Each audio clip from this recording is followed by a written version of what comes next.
molda, né?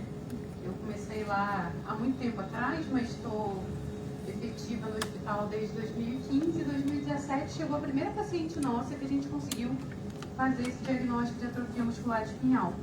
E numa era, assim, porque eu tô me sentindo uma dinossauro falando desse tema, juro pra vocês, vou pegar minha bengala daqui a pouco e ir embora. Porque a gente viu algumas doenças numa era pré-tratamento que era super catastrófico. E hoje a gente está vivendo uma era de ciência, de modernização, assim. Então, na época de tratamento, eu falei, eu quero poder tratar aqui, eu quero trazer tecnologia para cá. Estava conversando aqui com o Dr. Edson, eu quero empoderar o UP, eu quero empoderar o Rio de Janeiro e colocar a gente nesse cenário, assim, mundial, nacional, porque a gente pode, a gente tem um corpo clínico maravilhoso, multidisciplinar maravilhoso. E foi falando pra caramba, se deixar eu fico batendo papo. Gente, eu vou falar muito rapidamente, assim, de algumas coisas. Eu dei essa aula hoje de manhã no Congresso de Neurologia Infantil daqui do Rio. Assim, a minha ideia foi, a mesma aula que eu vou dar para médicos, eu vou dar nesse simpósio que tem multidisciplinar, tem pacientes, tem famílias. Lógico, com outro linguajar, mas, assim, eu acho que o acesso à informação tem que ser de todos. Seja o paciente que vem me perguntar da terapia nova, ou a amiga Nutri-Físio que vem me perguntar por que eu estou fazendo um tratamento e não outro. Eu acho que todo mundo tem que ter hoje acesso à informação, a informação tem que ser livre e compartilhada. Então, assim, a atrofia muscular é uma doença genética, a pessoa nasce com ela, e ela é progressiva, ela é degenerativa ao longo do tempo. É uma mutação do DNA. A pessoa nasce sem um pedacinho de um gene, esse gene que chama de SMN1. E com isso, os neurônios motores vão morrendo ao longo do tempo. Então, isso que vai progredindo, a pessoa nasce bem ou relativamente bem e vai piorando com fraqueza muscular. A clínica clássica é uma fraqueza muscular que piora ao longo do tempo, chegando a levar a necessidade de andar com andador ou com cadeira de rodas. Por outro lado, tem uma fraqueza também nessa musculatura intercostal. Meu tórax sumiu, agora eu estou em barriga. Com falência muscular dessa musculatura respiratória, necessidade de ventilação mecânica e uma dificuldade de deglutição que ao longo do tempo exige alimentação por gastrostomia. Ela tem 5 subtipos básicos, um do recém-nascido, que é muito grave, que geralmente as crianças falecem na maternidade, e os tipos 1, 2, 3 e 4, um começando na infância antes dos 6 meses, o 2 nas crianças mais velhas que chegam a sentar, o 3 nas crianças que chegam a andar, e o 4 é o tipo do adulto. Então pode ocorrer em diferentes fases da vida.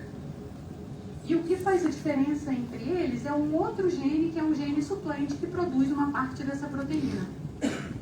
Então eu vou adiar para vocês um pouquinho, falar um pouco do passado, para chegar no presente e ainda apresentar um pouco das novas perspectivas. Gente, o passado não é tão passado assim, o passado é pré-2016. Então o passado é muito recente. A gente, como aluno de clínica, como aluno de medicina, como residente, viu muito isso acontecer. Para mim, AME, na era pré-tratamento medicamentoso, era uma doença de mortalidade altíssima, principalmente nos tipos da criança bem pequenininha, né, que é o tipo 1, tipo 2. De progressão rápida, o que eu vi era AME era assim, era criança internada na enfermaria, meses, anos, com suporte, com tráqueo, com gastro. Uma época também que a gente tinha pouco acesso, até a colega advogada estava falando, tinha menos acesso ao home care. Então a gente via muito isso assim, nas internações hospitalares. Então, assim, eu preciso lembrar um pouco do passado para saber como é que está o presente e como é que vai ser o futuro. Eu preciso comparar a criança com droga com o que eu conheço do passado. E se for um aluno jovem que não viu o passado, ele precisa saber como era no passado e estudar as cortes históricas. Então, o que a gente sabia de AME, sabe? De AME, né? A sobrevida máxima do bebezinho era 1, 2 anos de vida. E no final desses 2 anos, 100% se alimentavam por gastro e 80% já tinham uma traqueostomia. Isso é uma noção de passado que precisa ter. O diagnóstico era um pouco difícil porque a gente dependia de exames como o CPK, que é no sangue, uma enzima no sangue que é mais simples, mas que geralmente está pouco alterada. E aí a gente dependia de testes como eletroneuromiografia, que é um teste mais doloroso, um pouco mais incômodo, mais difícil de conseguir e que exige um profissional que faça em criança, gente, que é super raro. Em alguns casos, biópsia muscular, que é doloroso, também exige o patologista que faça exame muscular. Então era muito difícil, a gente ficava algumas vezes com uma hipótese diagnóstica e muitos ficavam sem diagnóstico. Até 2016, o tratamento era um tratamento multidisciplinar, com médico, neurogeneticista, pediatra, pneumos, fisioterapeutas, fonoaudiólogos, nutricionista e TO. E ainda é esse tratamento, mas a gente tem mais uma bolinha aí que vai entrar uma medicação nessa história. A AME, para mim, foi uma doença assim, de maior reviravolta na história. Hoje não é reviravolta, a gente só velha, é um plot twist da história, que teve assim, o destino totalmente mudado. O que aconteceu para mudar o destino? Em 1995, uma pesquisadora descobriu qual era o gene mutado na atrofia muscular, que é esse gene SMN. SMN é sobrevivência de motoneurônio. Então, assim, a partir da descoberta desse gene, que ele está deletado, começou-se um tratamento, começou-se uma busca por novas terapias, por terapias voltadas por ajudar nessa deleção. E aí tem um pesquisador que eu adoro, que chama isso, a AME, de Revolução Copérnica, porque a gente deixa de ver a AME por um espectro e passa a ver totalmente por outro, quando a gente sabe exatamente o que está acontecendo e o que a gente tem que fazer para modificar. Então, em 2016, lá, gente, pré-natal, né, 23 de dezembro, surge a primeira droga que a gente chama de droga modificadora de doença. Não é uma droga paliativa, é uma droga que vai direto ali no ponto-chave da doença, que foi o Zenerzena, ou Spinraza. O Zenerzena, assim, muito rapidamente, a gente tem 2 genes na AME, um é esse SMN1 e o outro é o 2. Ele age nesse SMN2, dando um impulso nele para produzir mais proteína. Então, de qualquer forma, a pessoa vai começar a produzir mais proteína e os neurônios vão sobreviver por mais tempo.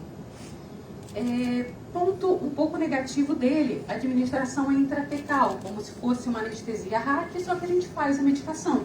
Para quem sabe fazer, é relativamente tranquilo, mas exige uma internação, exige uma sedação, porque a gente está falando de criança que não pode se mexer quando eu vou fazer infusão. Então, nas crianças eu costumo fazer com sedação e centro cirúrgico. Mas ele é indicado para todos os tipos de atrofia muscular, com 4 doses iniciais e depois a manutenção. E os efeitos colaterais são muito raros. São mais os efeitos da punção lombar, que às vezes dá um pouquinho de dor de cabeça, dor lombar, vômito, do que outros efeitos. Os efeitos graves deles, só quando a punção é feita inadvertidamente. Depois de 2019, aqui é outra maravilha assim, da ciência. Surge a primeira terapia gênica para atrofia muscular espinhal, que é o Zolgensma. O Zolgensma, esse nome é o da Sevlogena Betarvovec. Gente, eu prefiro chamar de Zolgensma porque é mais palatável. O que eles fizeram? Esse já é diferente do Zenerzena. Como falta o gene SMN1, ele é um pedaço do gene. A pessoa não tem e ele entrega o gene. Só que para isso, aí o pulo do gato do Zolgensma, eles precisam de um transportador para o gene entrar na célula. Então eles pegam um pedacinho do gene, colocam dentro de uma cápsula de um vírus, que é esse AV9, que é um vírus de gripe em macaco, que não dá doença em humano. Então o vírus entra no corpo, infecta as células e entrega o DNA. Só que com isso também tem um pouco de inflamação, tem os efeitos colaterais do vírus. Vantagens do Zolgensma, ele é uma terapia única intravenosa. A pessoa faz uma vez, não precisa ficar vindo para mim a cada 4 meses para fazer a infusão. Ele necessita testar em prévia desses anticorpos. Gente, maravilha, ele foi aprovado aqui no Brasil, no PCDT, agora em março de 2025, muito recente, com critérios clínicos para fazer medicação muito estritos, e eu vou explicar por quê. Ele é feito para bebês até 6 meses de idade, e na bula ele pode ser feito até 2 anos de idade. Para mim, o Zolgensma está numa balança de risco-benefício. Se a gente for lá para os princípios da medicina de Hipócrates, primeiro eu não posso prejudicar o meu paciente. E depois eu tento tratar, curar, qualquer coisa, mas eu não posso fazer mal. Então, assim, o que eu penso é quais os pacientes que não vão dar certo com ele. Crianças que foram mais expostas a vírus ao longo da vida, a partir dos 2 anos de idade, reagem muito ao vírus capsídeo, né? Então, elas fazem muita inflamação hepática e podem cursar com aumento de enzima do fígado e até uma doença que é a microangiopatia trombótica, que aí eu precisaria dos colegas da nefro para dialisar, com risco de morte. Então, assim, por isso que ele ficou para bebezinhos e para crianças menores, porque são as crianças que toleram mais. E para tolerar, eu preciso fazer corticoide para essas crianças, e corticoide com todos os seus efeitos colaterais. Então, quem eu indico essa medicação são famílias também que vão aderir a esse tratamento, porque exige exame de sangue semanal por 2, 3 meses e depois a gente passa um pouquinho se ficar tudo bem. Essa é uma paciente nossa que foi a primeira criança a receber a terapia gênica no estado do Rio de Janeiro, que a gente empodera o Rio de Janeiro também nesse cenário.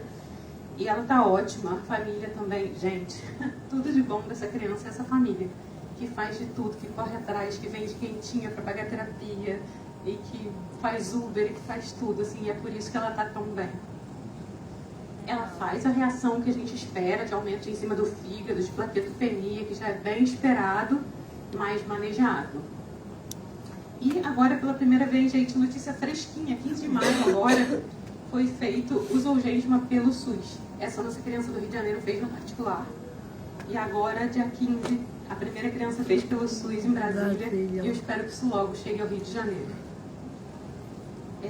E aí, em 2020, é aprovada a terceira droga modificadora da doença, que é uma droga da Roche, que chama Risdiplam. Ele é muito parecido com aquele primeiro, com o Uznexena. Ele também atua no segundo gene, que é o SMN2. Vantagem dele, ele é de uso oral. Ele é um xarope de uso oral. Ele vem igual um antibiótico, que vem um pozinho, a gente dilui com líquido e que guarda em geladeira. A mesma vantagem, às vezes, é desvantagem, porque a gente tem que pensar em todos os nossos públicos. Tem gente que tem dificuldade de fazer diluição, tem gente que não tem geladeira, ou que falta muita luz e perde a geladeira. Então, eu não estou nem falando em preço, gente, mas aqui é de 100 mil, 400 mil, 10 milhões, tá? É muito caro. Então, assim, é muito perigoso. Pode ser feito a partir dos 16 dias de vida, as doses lá de acordo com o peso, e o efeito colateral mais comum dele é diarreia. Então, assim, é uma medicação muito bem tolerada, de uso oral, fácil, guarda em geladeira, tranquilo, mas a pessoa tem que poder fazer isso. E aí, o que teve de interessante? O diagnóstico foi muito facilitado. Gente, não tem almoço grátis na vida. Foi facilitado pelos laboratórios que querem vender a medicação. Então, os laboratórios vão lá no consultório, vão lá no Pedro Ernesto e me oferecem os testes. Gente, eu aceito, porque eu quero tratar as crianças. Então, assim, eu faço a medicação quando tem que fazer e os testes me ajudam muito. O resultado do teste tem saído, os testes, a maioria por suave, de mucosa, com a cotonete na boca, saindo em 7 a 10 dias. E existem outros tipos genéticos de teste para aquele percentual que escapa do MLPA. Então, o que a gente já tem no presente? Essa revolução de 2016 para cá me trouxe de 0 drogas para 3 drogas. Eu falava de ser uma doença progressiva, agora a gente escolhe droga junto com a família, assim, que é assim, revolucionário pra gente. Então, assim, quando surgiram essas drogas modificadoras de doença, a expectativa até dos laboratórios era o quê? Que a gente não perdesse mais motoneurônio, que os neurônios não morressem e que a pessoa estabilizasse, que ela não continuasse a piorar. Era uma estagnação de marcos. E a primeira vez que a realidade é melhor do que a expectativa. Com essas drogas, a gente viu que o paciente não só estabiliza, mas ele começa a ganhar força. E ele começa a ganhar marcos motores e melhorar a sobrevida. É lógico que quando eu pego uma criança menor e mais poupada e menos grave, ela melhora mais, porque ela tem mais neurônio ainda preservado. Então, quanto mais precoce, melhor. Em alguns casos, ela chega a evitar a gastrostomia, traqueostomia, e a gente vê mudança de fenótipo. Só que aí, com isso, eu tenho que pegar, ler o livro, ir lá atrás na minha memória do que era a AME, para pensar na minha expectativa. Porque eu também não posso ter expectativa de pegar um bebezinho já com mais perda de força e querer que ele ande e corra logo e tudo. Eu tenho que pensar como era, como ele estaria, como eu consigo que ele esteja agora. A gente conseguiu prolongar a sobrevida. A maior parte das crianças sobrevive a partir de 2 anos de vida. A gente conseguiu tirar suporte ventilatório de 60% de pacientes.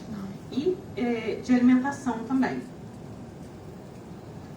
E assim, os fenótipos mudaram muito. Então, eu tenho um paciente, deixa eu ver, essa é a menininha da terapia gênica, era uma AME tipo 1, que era uma menina que ficaria acamada em home care por toda a vida. Ela está sentando, ela não tem gastro, ela come sozinha, está ali toda babada de feijão, de açaí, que delícia, come melhor que a gente. Está sentada no balancinho, faz aquele jump em casa. Gente, ela não anda. Aí a família só pensa assim, ai doutora, mas ela não anda. Cara, mas ela senta ela come bioral, ela não tem tráqueo. Então, por isso que eu tenho que lembrar ali do passado, para modular também a expectativa da família. É lógico que a expectativa deles é que ela faça tudo, gente. Eu também gostaria. Mas aí eu tenho que voltar e ler, estudar, e calma, e vamos para terapia. E eu fiz besteira. Voltei. E essas são duas crianças minhas que eu amo. Essa é a nossa primeira criança do ambulatório, com AME tipo 2, que estão andando, com apoio ou sem apoio. Essas crianças iam só sentar sozinhas. E aí fala, doutora, mas ela não anda longe. A gente, caraca, mas ela tá andando, sabe? Aí você tem que voltar na história natural da doença e trazer isso à tona. Aliás, essa foto eu vou chamar a atenção para uma coisa. Esse segundo menino, Julinho, ele faz crossfit, cara. Ele faz crossfit adaptado, lógico. Nem eu faço crossfit, ele faz.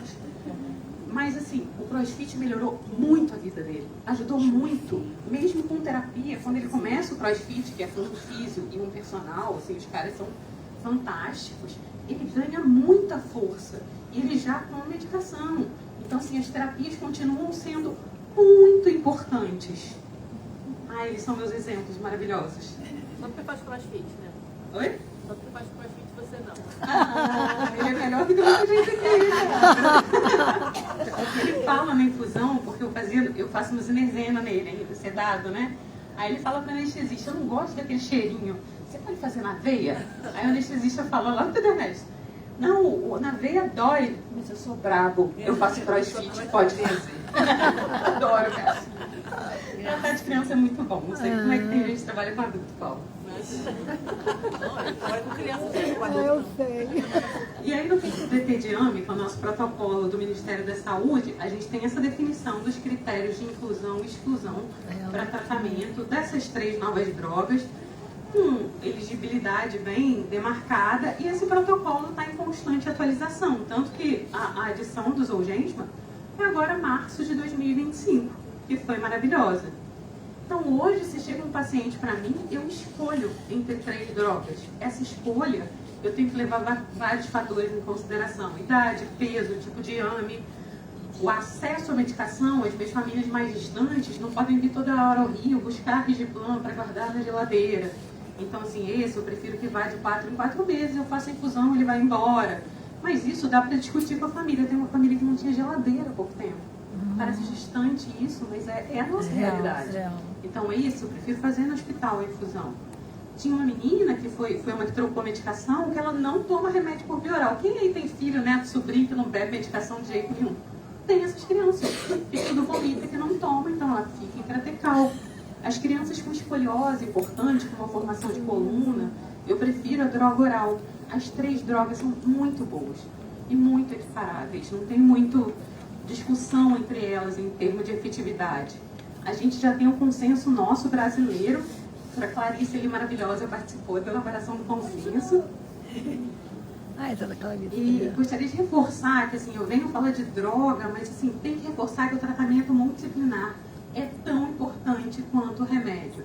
Porque a gente fala que o remédio é whey de quem malha. Não adianta só tomar whey e querer que cresça músculo. Não vai crescer. Tem que malhar junto. Então tem que continuar fazendo terapia. Porque senão o paciente vai lá, recebe a medicação e, ai, doutora, não está melhorando. Está fazendo físio? Não vai melhorar. Vai fazer encurtamento, vai fazer mais escoliose. Está na nutrição? Está desnutrido? Está obeso? Está ganhando peso? Não consegue sustentar joelho? Não consegue. Tem que ter o esquema multi. A fisiorrespiratória, gente, salva a vida. Ainda fazer expansão pulmonar, eu vi a colega dali comemorando. Eu vi ventilação salvar vidas muitas vezes. Começar a colocar a criança na expansão com ambu, no cough assist, na VNI. Poupa a energia daquela criança, da respiração, deixa ela dormir melhor de noite, ganha energia, expande pulmão, previne escoliose, aquelas malformações torácicas horrorosas. Mas isso agora, como tem medicação, agora tem que bater mais isso com a família. Porque eles acham que o remédio vai salvar. Então tem que bater, cadê a física, cadê a nutri, cadê a... E é todo um conjunto, né? Vou falar de uma saia justa para nós médicos, que é a terapia combinada. Porque agora que a gente tem 3 drogas, algumas crianças que receberam terapia gênica acham que não estão melhorando bastante, querem voltar a receber uma das outras 2 drogas, ou no zinerzina ou no Rigiplam. Não faz tanto sentido pra gente, porque a abordagem é na mesma via de proteína. Nos estudos, eu procurei diversos, e isso em congresso é muito batido. Não tem comparação de evidência ainda. Os grupos são muito heterogêneos, são crianças muito diferentes tentando medir a mesma coisa. Então ainda não está muito pareado isso. Essa associação de terapia ela só é possível quando o paciente fez terapia gênica e não está melhorando. Ou ele estabiliza ou ele volta a perder. Aí sim a gente tem critério para pedir uma outra medicação. Nos estudos mundiais também não tem evidência de melhora com associação de droga. E uma possibilidade futura vai ser combinar essas 3 drogas, alguma das 3 drogas, com uma droga para músculo ou com uma droga para placa motora, para outro sítio que ajude o paciente a ganhar força. E aí a gente tem outro plot twist da história da AME que eu acho maravilhoso, que na época, aqui no Brasil, pelo menos foi lá em Recife que aconteceu, uma mãe de uma criança com AME engravidou. E a gente sabe que na gravidez tem 25% de chance do outro neném nascer com AME. O neném foi testado assim que nasceu. A médica foi na maternidade, testou e o recém-nascido tinha AME. E ele foi para os Estados Unidos na época para fazer um tratamento precoce. Ele é um paciente considerado pré-sintomático. Ele ainda não é acometido pela fraqueza, né? E aí, assim, essa criança evoluiu super bem, como aconteceu com outras crianças no mundo. Teve uma evolução muito positiva e com uma função motora, com atividade motora muito parecida com a de crianças sem AME. E aí, o que a gente viu de oportunidade, de pulo do gato? Se tratar pré-sintomático é bom, por que a gente não foi no teste do pezinho? Por que não está na triagem neonatal? Então, a gente já está nessa nova era, que é a era da triagem neonatal. No mundo, já tem diversos países que já está bem incorporado. E assim, tudo isso é muito caro, tudo isso estou falando de muito dinheiro, mas os estudos de custo-efetividade dizem que é mais barato fazer o teste do pezinho e tratar a criança com remédio caro desses do que não fazer, deixar a criança ter AME, não tratar ou tratar tardiamente, porque isso leva a custo de home care, de hospitalização, de traqueostomia, de dieta por gastro, um custo que eu nunca pensei na vida, que eles mensuram nos artigos, que é o custo de morte. A morte de um indivíduo são 35 anos de vida produtiva de uma pessoa que a gente perde. O custo de uma família não produtiva. Então, triar no teste do pezinho e tratar a criança, pelos artigos, é economicamente positivo em comparação ao outro cenário que a gente tem. No Brasil, a triagem neonatal para AME já está disponível no Distrito Federal em Minas Gerais e está em vias de incorporação em todo o Brasil. Estava em fase 5 aqui no Rio de Janeiro. A gente está tentando antecipar. Oremos. Então, assim, no teste do pezinho, a única coisa que eu falo assim, para médicos é que a gente vai continuar tendo que lembrar da clínica da doença. Mesmo aí em, sei lá, vou chutar, 2 anos que a gente tenha todo mundo triado no teste do pezinho, 95% das crianças têm aquele gene deletado, mas 5% tem o gene lá presente, só que ele tem uma mutação. Então essas não vão ser capturadas no teste do pezinho, vão continuar tendo clínica e a gente vai ter que testar por outras formas. E agora eu vou pensar assim um pouco mais adiante. O futuro da AME está em construção, todo dia, e a gente faz parte da construção desse futuro. A gente ainda não tem a cura, mas assim, nesses pré-sintomáticos com tratamento precoce, talvez, e com terapia, talvez a coisa seja muito parecida. Tem novas drogas em pesquisa, tanto nessa via que eu falei do SMN, quanto em outras vias. Está sendo muito estudado o tratamento de fadiga, desse cansaço para alimentação, da fadiga ao longo do dia. A triagem neonatal está no mundo ainda evoluindo. E eu também tenho esse outro sonho de que os pais de criança com AME possam, além de se testar, né, poder testar o parceiro e ter uma viabilidade de reprodução assistida com pré-seleção de embrião.